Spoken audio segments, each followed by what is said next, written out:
نبی اکرم نور مجسم شفیع معظم صلی اللہ علیہ وسلم نے اسلحہ لے کر جو چلنا ہے، یعنی ضرورت کے پیش نظر، چونکہ شریعت میں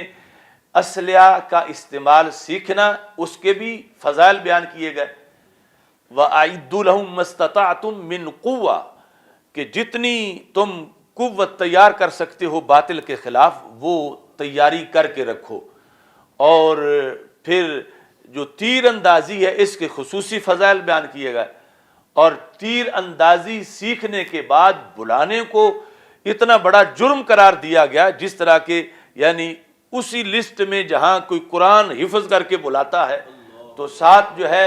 یہ بھی ذکر کیا گیا کہ اگر تیر اندازی سیکھتا ہے اور پھر بلا دیتا ہے، یا کوئی اسلحہ کی ٹریننگ لیتا ہے اور پھر بلا دیتا ہے، کیونکہ جہاد کا جو نقطہ نظر ہے اسلام کے سامنے،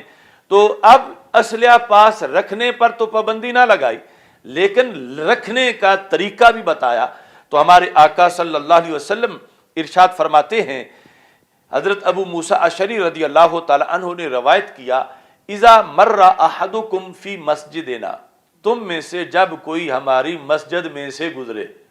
یعنی گزرنے کا یہ مطلب نہیں کہ رستہ بنایا ہوا اس نے، یعنی آ رہا ہے مسجد میں، اگلی صف میں پہنچا ہے، پھر اب نکلنا ہے، اور اس کے پاس تلوار ہے، اس کے پاس نیزہ ہے، اس کے پاس تیر ہیں کئی اکٹھے، یعنی وہ جو ایک دو تو جنگ میں یعنی تھوڑے ہوتے ہیں، وہ ترکش کے اندر کافی تیر اکٹھے باندھ کے رکھے ہوئے ہیں ایک طرف سے، اور پھالا ان کا اگر نیچے لٹکا کے چلتا ہے تو نیچے لوگ بیٹھے ہوئے ہیں صفوں میں۔ تو نبی اکرم صلی اللہ علیہ وسلم نے ارشاد فرمایا، اذا مر احدکم فی مسجدنا، تم میں سے جب کوئی ہماری مسجد سے گزرے، او فی سوقنا، یا ہمارے بازار سے گزرے، ہمارے سے مراد اب قیامت تک ہمارے بازار سے گزرے، یعنی مسلم آبادی کا جو بازار ہے، مسلم آبادی کی مسجد ہے، اس میں سے جو بندہ اسلحہ لے کے گزرے، وَمَعَهُ نَبْلٌ، اس کے پاس جو ہے تیر ہیں، فَلْيُمْسِكْ عَلَى نِسَالِهَا بِكَفِّهِ، فرمایا ان کے جو پھالے ہیں وہ اوپر رکھے ہتھیلی کی طرف، یعنی ہتھیلی میں خود تو اوپر کپڑا لپیٹ لے گا، محفوظ کر لے گا، اب نیچے تو اس کی صرف ڈنڈی ہوگی لکڑی کی، اور چلتے ہوئے وہ تو کسی کو نقصان وہ نہیں پہنچا سکتی جو پھالا پہنچا سکتا ہے۔ تو فرمایا کہ وہ روک کے رکھے اس کی تیز جانب کو۔ اور یہ حکم کیوں دیا؟ فرمایا ان یصیب احدا من المسلمین منها بشیء، تاکہ مسلمانوں میں سے کسی کو وہ چیز نہ لگے، وہ تلوار، نیزہ، بھالا جو کچھ بھی ہے، یعنی چلتے وقت اس کو یوں لے کے چلے کہ جو لوگ بیٹھے ہوئے ہیں یا چل رہے ہیں ان کی طرف اس کی نوک نہ ہو، تاکہ لوگ اس سے محفوظ رہیں۔ اور اس حفاظت کے ساتھ دوسری جگہ یہ ارشاد فرمایا کہ مسلم آبادی میں حرام ہے کہ اگر کوئی شخص لوگوں کو ڈرانے کی خاطر اسلحہ لے کے چلے،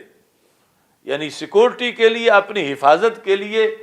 وہ اور انداز ہے، اور لوگوں کو دہشت زدہ کرنا،